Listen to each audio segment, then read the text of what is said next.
কোনো সময় নেই। আজরাইল এটা ধরে পাচ্ছে না, তাই হেজবুল্লাহ ইমাম আমাদের ধরে পাচ্ছে না। তাই শেষ বার্তা উনি জানিয়ে দিয়েছেন আজকে মিটিংয়ে।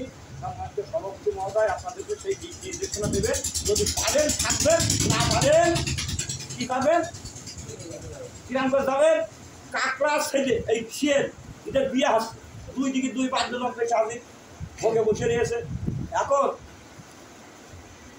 শিয়ের যে বাদ্যযন্ত্রের করছে তুমি বাজনাই বাদক বাজনা দিলে না, তাতে কি তার কাছে বাজনা তোলো। মেয়ে দেখলাম ভালো, যদি বিয়ে না হয় তাই ঘাট ধরে ধরে মরা, কারণ শিয়ের তো কাঁকড়া খায়, তাতে বিয়ে না দিয়ে ঘাট ভেঙে নিয়ে সব খাবো।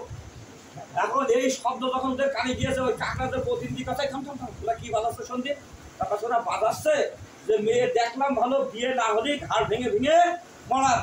তার কাছে আমাদের এই বাজনা বন্ধ করে বল, এবার বাজনা তো আমরা ছেলেও দেখলাম ভালো, যদি বিয়ে না হয় খাল হয়ে সরা। আজকে মিটিংয়ের পরে আপনারা কে থাকবেন আর কে থাকবেন না, খাল হয়ে বিদায় হবে। দ্বিতীয়বার আর কথা বলার সুযোগ আজকে হয়তো আপনাদের মিটিংয়ে আহ্বান করেছে সভাপতি মহোদয়, আগামী দিন মিটিংয়ে আহ্বান করবে, সেই সুযোগ হয়তো আর পাবে না। শূন্যতে সময় দিতে সবাই সুন্দর করে।